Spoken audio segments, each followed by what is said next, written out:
Are you having cold leads calling your business, but they're not actually booking in the work? If that's you, then this video is for you. Michael Edelberg here, and for those that don't know who I am, I run Plumber's Choice Marketing, where we work with plumbing, heating, and air conditioning businesses to build their online presence and bring in a consistent, reliable stream of new customers requesting their services. So today what we're going to be doing is going through some of the worst things that we've seen our clients do when cold leads are calling their business or getting in contact with their business.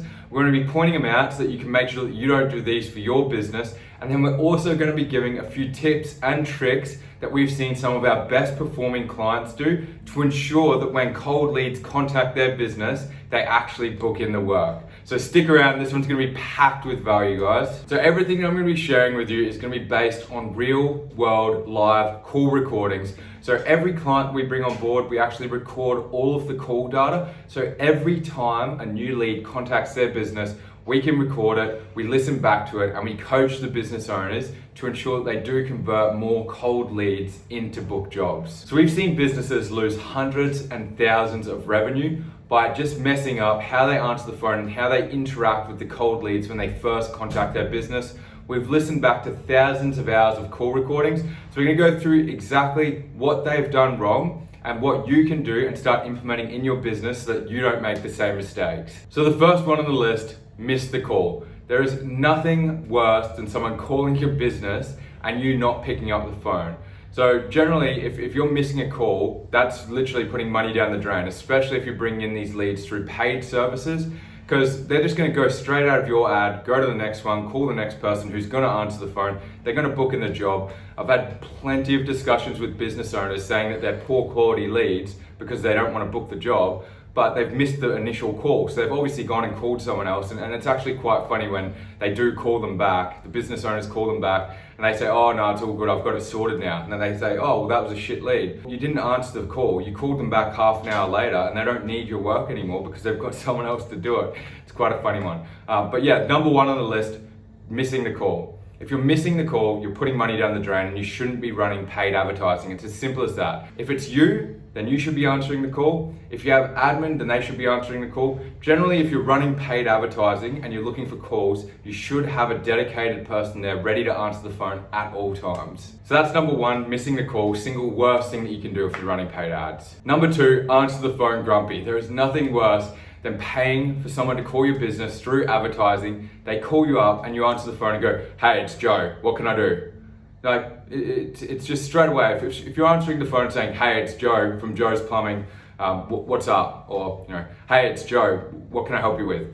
It's if you're in the middle of a job, if you're doing something like that, it's just gonna drive customers away. So we see it countless times with business owners, because they're answering the phone, they're running a team, they're in the middle of jobs, they answer the phone and they go, hey, it's Joe, what can I do?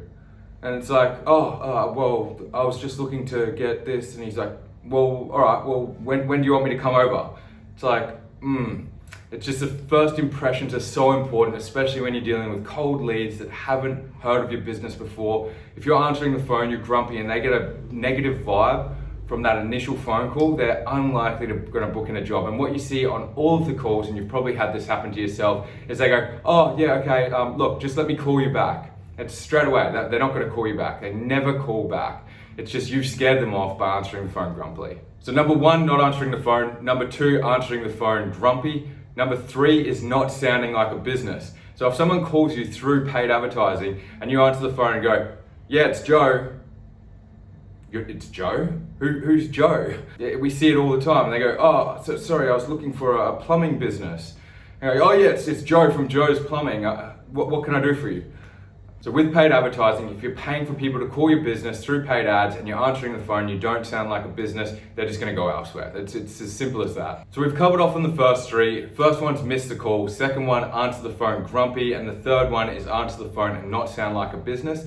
Now number four, it's a little bit controversial, but it's diagnosing the issue on the call. Now this is something that we really want to avoid, and I'll tell you exactly why. When someone calls your business and they've got an issue right now, they're in pain. They want someone to come over and fix the issue. If you start diagnosing the issue, and we see this all the time, If you start diagnosing the issue, giving them the solution, telling them that everything's going to be okay before you've booked the job in, they'll then think, okay, maybe I don't need it so urgently, maybe I can shop around a little bit more. And that's when you get, okay, I'm just going to get a few more prices before I'm going to call you back. And they rarely ever call you back. So what you need to do is you need to answer the phone, get the job booked in, and then after you've got the job booked in, you might be able to give them a little bit of pain relief and say, oh yeah, look, so maybe you can fix this valve, maybe you can turn this knob, maybe you can do this till it isn't so bad until we get there. But we see business owners lose jobs all the time because they spend 5 to 15 minutes on the phone before they've booked the job in, telling the customer how they're gonna fix the issue. So now the customer goes, oh, well actually I know how they're gonna fix it, it's not that bad, he's gonna come over, and then they go, all right, so should we get this job booked in? And they go, oh, well, what's your price? Oh, I'm just gonna ask a few more people. Whereas if they book the job in while the customer's going, oh shit, this is the biggest issue, I need to get someone over straight away, book the job in, and then say, all right, well maybe you can do this, maybe you can do that, it makes a huge difference. And you're much more likely to book that job in. So now we've touched on the reasons why we've seen some of our clients lose hundreds and thousands in revenue by not answering the phone correctly when dealing with cold leads. Now we're going to touch on some ways that you can actually ensure that you don't do this and you book in the maximum amount of jobs from the cold leads coming through. So the first one, it's quite simple. Hire someone specifically to answer the phone. I would say that as soon as you've got more than 1 or 2 vans on the road, you should have someone who's hired specifically to answer the phone.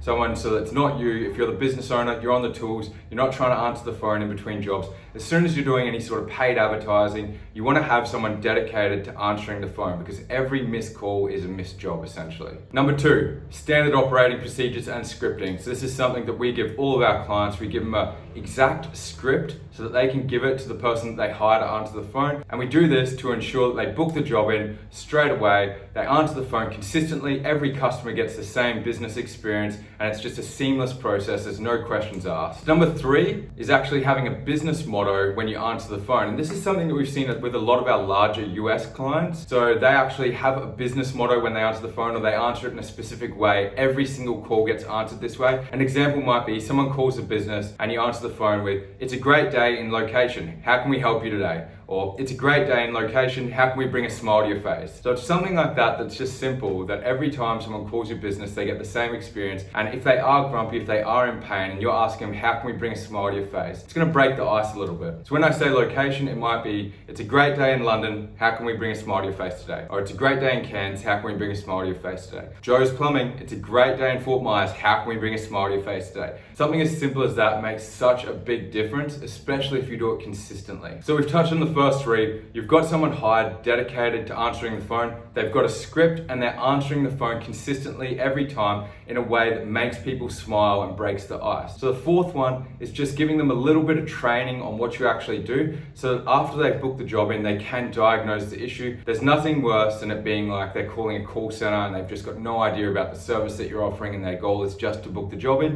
You want to avoid that. You want them to understand a little bit about the work that you're doing, and you can do that through just a few hours training each week. So that's it for this one. If you found this video useful, be sure to hit that subscribe button down below to continue receiving more valuable content. As always, we make these videos to try and provide plumbing, heating, and air conditioning business owners as much value as possible so that you can scale your plumbing, heating, or air conditioning business. As always, thank you for watching until the end and have an amazing day or night. See you later.